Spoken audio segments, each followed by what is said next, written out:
¿Qué recordás de aquel año, de aquel mes? No sé si te acordás del 27 de junio del 73, sé que eras muy chica. Contame un poco lo que recordás y cómo viviste esos días. Sí, en esa fecha yo tenía 9 años, o sea que de lo único que me acuerdo es que, y luego adulta me di cuenta porque tenía ese recuerdo, era que no iba a la escuela, porque claro, estaba la huelga general, entonces pasé como muchos días sin ir a la escuela, me parece fantástico, obvio. Este, eso es lo único que recuerdo de ese momento. Luego, claro, luego fuimos viviendo. eh, a partir de que vas comprendiendo algunas cosas, vas viviendo situaciones y de adulto lo vas entendiendo de qué es lo que estás viviendo y después en recluso te das cuenta cuántas cosas fuiste privado de tenerlas. O sea, a esto me refiero a que, por ejemplo, eh, se vivía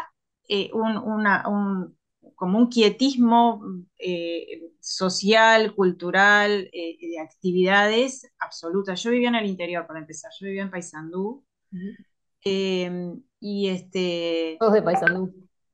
yo nací en Colonia, pero después la familia se fue para Paysandú por razones laborales de mis padres. Ujú.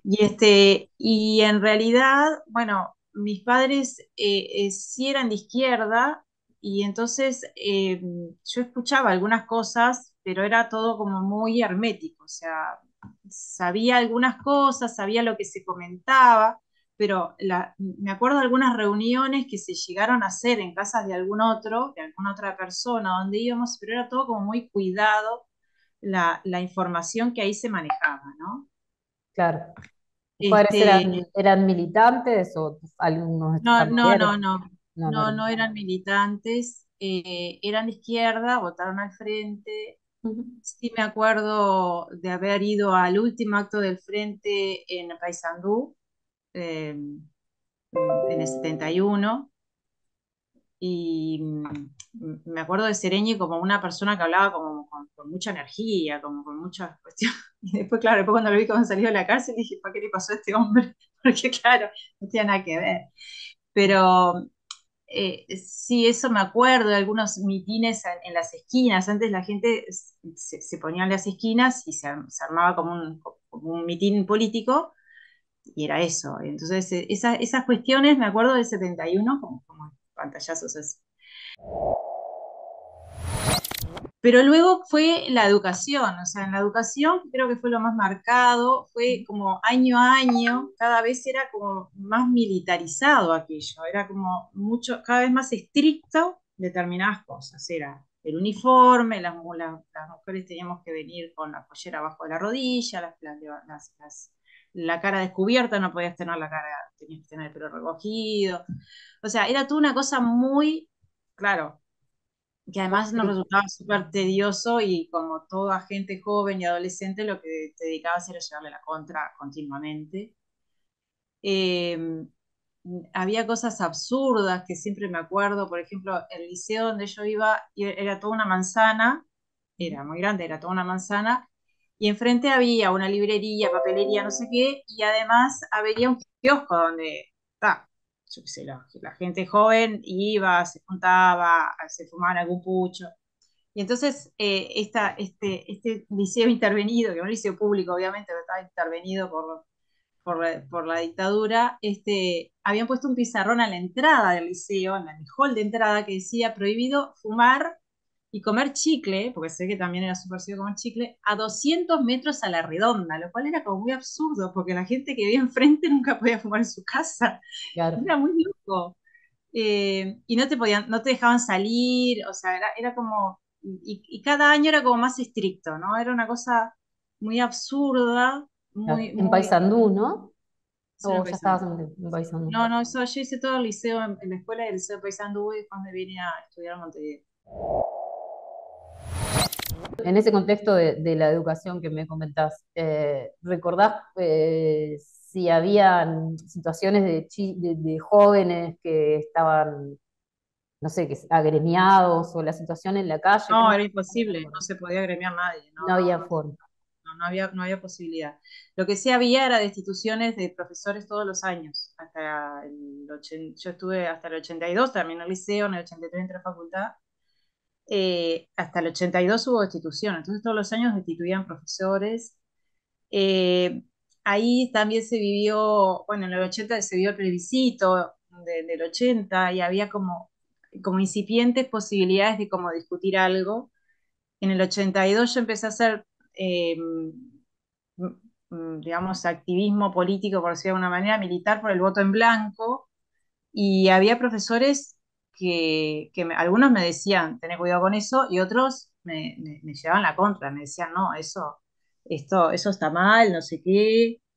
O sea, como que de alguna manera veías qué profesores eran pro régimen y qué contra, ¿no? Pero que se cuidaban mucho de hablar. Toda esa etapa que viviste, incluso ahora que me decís que también tuviste una cierta militancia, qué sé yo, eh, ¿tuvo que ver de alguna forma con tu elección de estudiar Derecho también? No, en No, general, no no, creo. en realidad no. No, me gustaba el derecho, siempre me gustó, pero no, no por eso. Luego me acuerdo también, mi madre conocía a Julio Castro.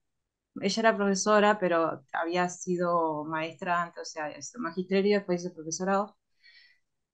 Y cuando surgía esto de que a Julio Castro se había tomado un avión y se había ido, ella estaba furiosa y decía, es una vergüenza, eso no es real, eso no es cierto, están mintiendo. O sea, me acuerdo de esos comentarios como de ella.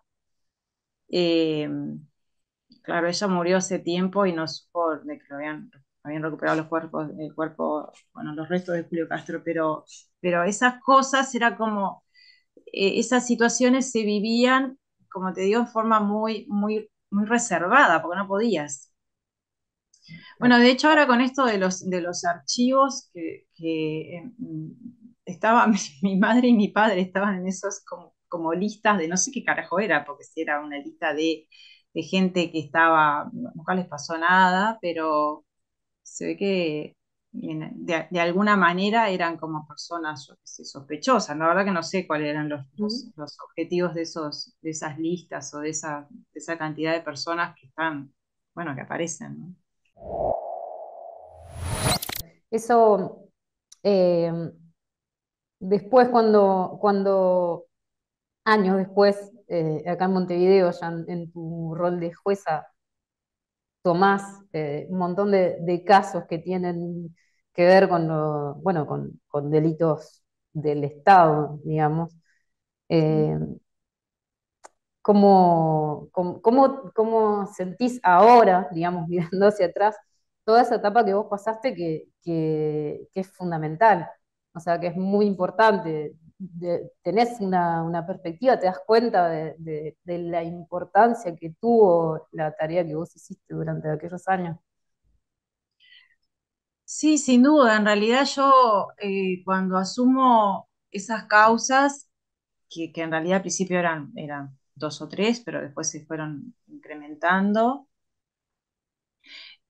Claro, o sea, ahí, obviamente que antes de ser jueza, conocí o pude conocer como conoció la gran mayoría del Uruguay lo que había pasado en la dictadura y la situación de los presos, etcétera, y los desaparecidos, los muertos, etcétera. Pero en realidad, poder, al tomar contacto con esas causas y ver que el Estado había estado omiso durante tantos años, en realidad ahí te retrotrae a cuántos años hace que esa gente esperaba justicia y era inevitable, hasta es un deber del Estado darle justicia en la forma más pronta posible. Y entonces esa fue como mi motivación, decir, bueno, esto no puede ser, por lo menos no quiero ser responsable a seguir demorando esto, o sea, no debo demorar esto, al contrario, debo darle la velocidad de tiempo que, bueno, que perdieron durante tanto tiempo, durante tantos años.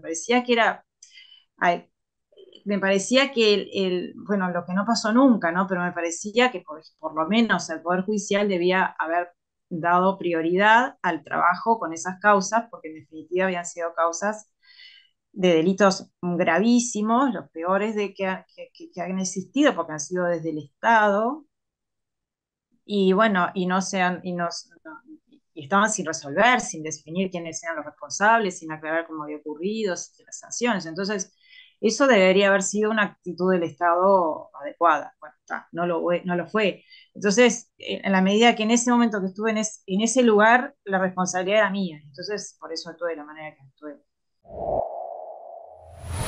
La respuesta de la gente en apoyo en aquel febrero del 2013, imagino que también algo te debe haber movido, quizás no solo por vos, sino por lo que significaba, ¿no?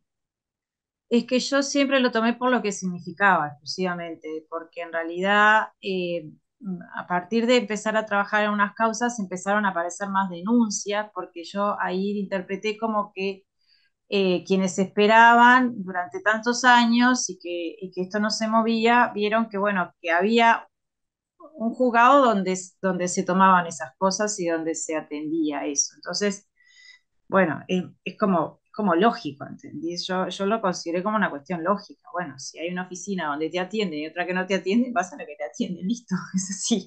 Como Claro. parece muy, muy simple, pero me parece que es eso. Y eso generaba como que fueran cada vez más causas.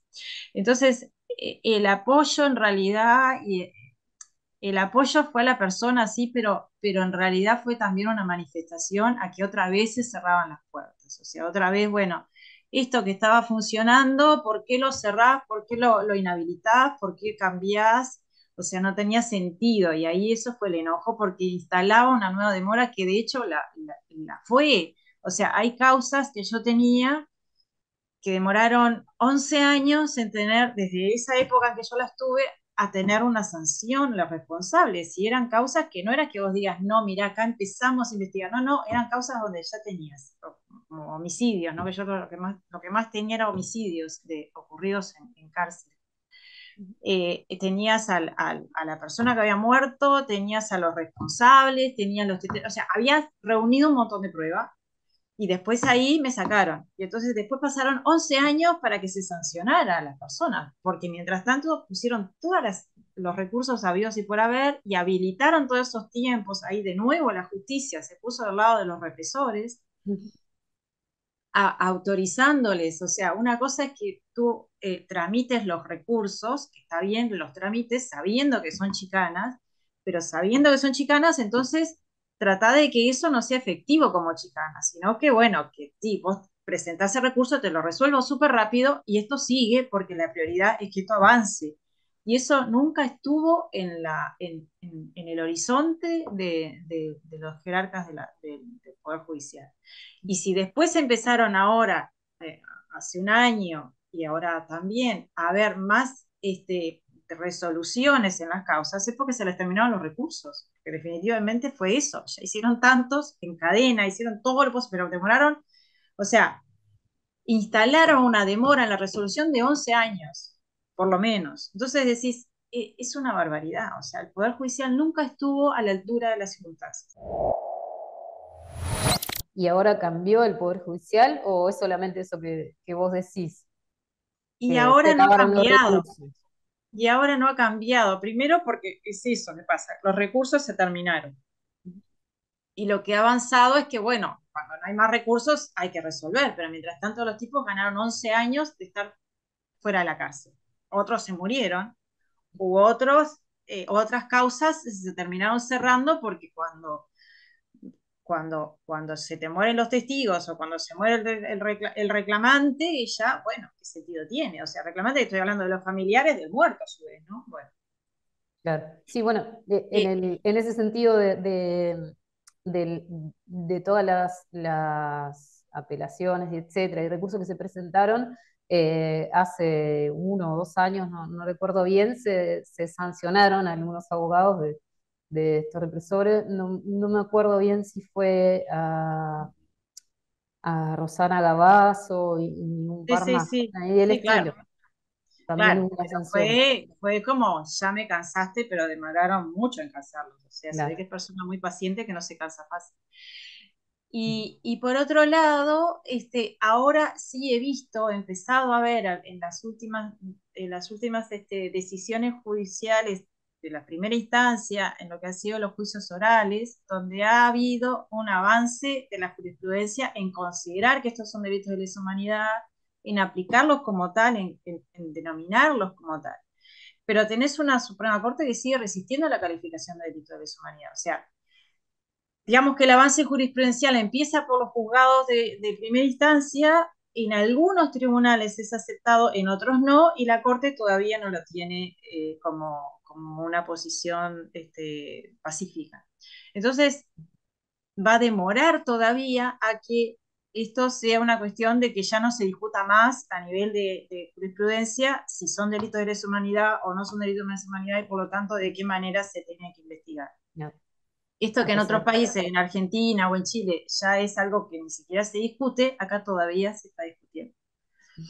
a pesar de las sentencias internacionales y demás que ya A pesar de tuvimos. las sentencias internacionales, lo que pasa que estos mismos procesos han ocurrido en Argentina y en Chile, solo que han tenido más condenas. Argentina tiene más condenas internacionales que las que tenemos nosotros.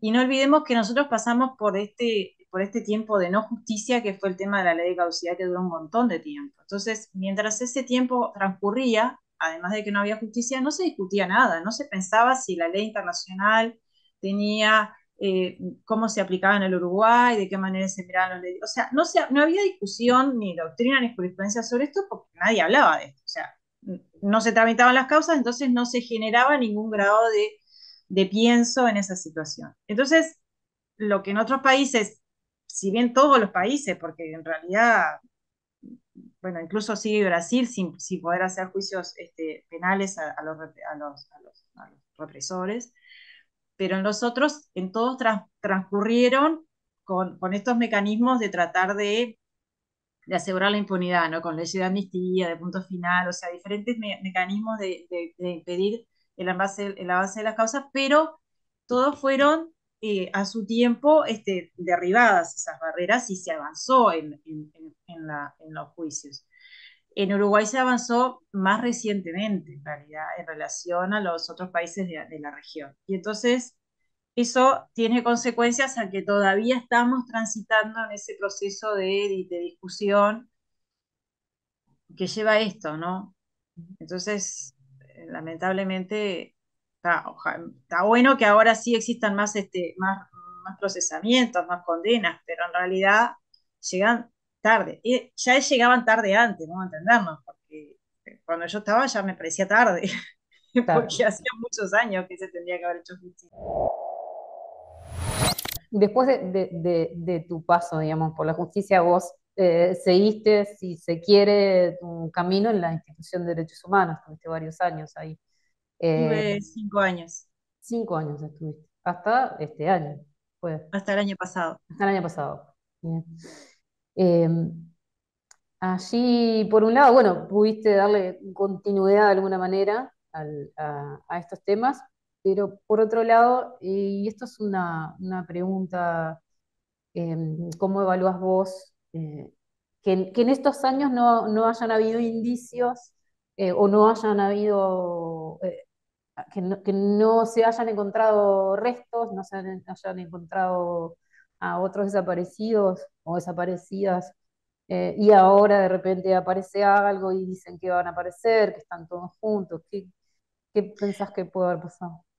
Mira, lo que pasa es que ahí hay dos cosas. Primero, por un lado, que se empezó a buscar también tarde, porque mientras estaba la ley de caducidad nadie impedía que se buscaran. O sea, la ley de caducidad no impedía que se buscaran los restos. Lo que se impedía es que se juzgaran los responsables. Y ahí el Estado de nuevo fue deliberadamente omiso. La ley de caducidad tenía algunas brechas que nunca se transitaron. Por ejemplo, la búsqueda, por ejemplo, la investigación de los ilícitos económicos, por ejemplo, la determinación y sanción de responsables civiles en lo que fueron los ilícitos de cualquier tipo durante la dictadura. Esas brechas que yo creo que fueron, no sé, omitidas o no se advirtieron o lo que fuera, no se transitaron. O sea, yo creo que los hubieran cerrado igual a los caminos, pero se tendría que haber intentado al menos. Y los gobiernos anteriores a que se iniciara la búsqueda, que fue en los gobiernos del Frente, no hicieron nada por la búsqueda. Bueno, de hecho negaban que había desaparecidos. Entonces partimos de una situación catastrófica, ¿no? De un negacionismo absoluto de las consecuencias de la dictadura. Cuando se empezó a buscar también con dificultades, se buscaba con un equipo de la universidad, que bueno, que la base son los que todavía existen, todavía están en ese grupo de antropólogos, pero, pero la búsqueda de la información, la sistematización de la información, el análisis, la investigación misma de los datos, no fue, a mi modo de ver, por los canales que tendría que haber sido. O sea, vos en realidad lo que estás haciendo es buscando los restos de un crimen, de alguien que fue, bueno, muerto bajo circunstancias delictivas. Entonces ahí tenés que abrir una investigación, porque no es la única manera, y no necesariamente en el juzgado. Las investigaciones no se hacen solo en el juzgado, necesitas investigar con gente que sepa investigar cómo llegamos a ese dato, cómo buscamos esa información. En un primer tiempo hubo información, hubo gente, principalmente del estamento militar, que aportó información, pero yo creo que no se trabajó adecuadamente. Y bueno, esa gente ya no está y esa información se perdió porque tampoco fue bien trabajada y entonces es muy difícil volver a esa información tantos años después porque no tienen los datos, en fin, hay información que se ha perdido. Y luego, bueno, hay una decisión muy abroquelada de los militares de no dar información sobre lo que pasó, que entonces también dificulta cuáles serían los destinos de los detenidos desaparecidos, dónde están. Y entonces, y es, cuanto más pasa el tiempo, más difícil es, porque en realidad, si no tenés, aunque sea datos mínimos, que te puedan más o menos guiar en la investigación, buscar así como quien busca palmo a palmo en la tierra, te lleva décadas. Entonces, es como imposible. ¿Tá? O sea, vos decís, bueno, como es imposible, no lo hago, no, hay que hacerlo, pero es mucho más lento y el daño a los familiares y la expectativa de la sociedad, bueno, se ve afectada. Incluso hasta diferente, por ejemplo, que es con la situación de España, que vos mirás, bueno, España pasaron más años aún todo el tema del franquismo y todavía sigue la búsqueda bueno, la insistencia en la búsqueda de los desaparecidos. Pero en muchas, en muchos lugares se sabe dónde están, lo que pasa es que no los dejan desenterrarlos, o sea, y acá no sabemos dónde están, entonces es peor todavía. ¿Tá? En Argentina, por ejemplo, se ha avanzado en las investigaciones a saber que, bueno, hubo muchos que participaron en los vuelos de la muerte, se ubicaron muchos también, bueno, en esa dimensión tan grande que tienen de víctimas, ¿no? Pero se ubicaron muchos en cementerios, porque entonces, o sea, hicieron un análisis muy profundo, que lleva mucho tiempo, en ver de qué manera trabajaban las diferentes organismos represivos. Entonces, algunos de esta parte, bueno, lo que hacían era que los enterraban en tales y cuales cementerios. Otros que iban a tal lado, bueno, esos tenían el destino de los vuelos de la muerte. Otros, ¿entendés? Entonces, como si vos más o menos conocés la mecánica de cada uno de los grupos represivos, podés seguir, o por lo menos hacer hipótesis de búsqueda. Ahora, si no los conocés, estamos en la nada. Entonces no sabemos. Por ejemplo, los vuelos, se hablaba del vuelo 0, del vuelo 1, del vuelo 2, y en realidad es un absurdo los números, porque hubo muchísimos vuelos antes y después, y había vuelos que llevaban un detenido de un lado al otro, por ejemplo, a los efectos de interrogarlo acá. O sea, hubo gente que vino, que estuvo detenida en Argentina, fueron traídos a interrogatorios de acá, luego fueron llevados a Argentina y desaparecidos. Entonces ahí no sabes, los desapareció en Argentina, o sea, vos lo único que tenés es que desaparecer en Argentina, pero luego te enterás de que en algún momento fueron traídos para acá. Por lo menos hay información, gente que dice, no, pero yo los vi, yo supe que lo tenían en el otro lado, o sea, y esos pequeños indicios es como que son todos los que tienen que integrar una investigación en línea de buscar de qué manera actuaban. O sea, si bien se puede discutir si había una cúpula superior que era la que decidía qué hacía con cada uno de sus muertos, yo creo que no era tan así, pero que sí, que cada fuerza, la fuerza aérea, la armada y el ejército, bueno, definían qué hacían con esa gente que se les moría o con los que decidían matar. Lo mismo que en ese vínculo con Argentina o con Chile, bueno, cómo resolvían sus víctimas, porque yo dudo que Argentina se hiciera cargo de los presos uruguayos, del destino final de los presos uruguayos, me parece, de los detenidos, pero no eran presos, eran secuestrados. ¿Entendés? Entonces, esas líneas te pueden después permitir decir, bueno, ¿dónde busco? ¿Busco en Argentina? ¿Busco en Uruguay? Esto cómo se vinculaban, qué hacían, dónde los llevaban, o sea, es como todo un proceso anterior que se tendría que haber hecho con mucho detalle para poder llegar con más elementos a determinar los lugares de búsqueda. Hoy día hay lugares de búsqueda, lugares donde se han hallado cuerpos, pero tenemos muy pocos elementos para saber dónde más buscamos, porque los 400 hectáreas del batallón 14 es imposible, ¿entendés? O sea, podés descartar algunos pedacitos que son donde ha estado la unidad militar y no van a enterrar al lado de donde está la tropa, pero después es muy poco. O Claro, sea, y además vos vas ahí, tenés un terreno que si hoy día es como un páramo porque no tenés vecinos cercanos que te puedan decir, bueno, acá capaz que me ven y entonces no entierro.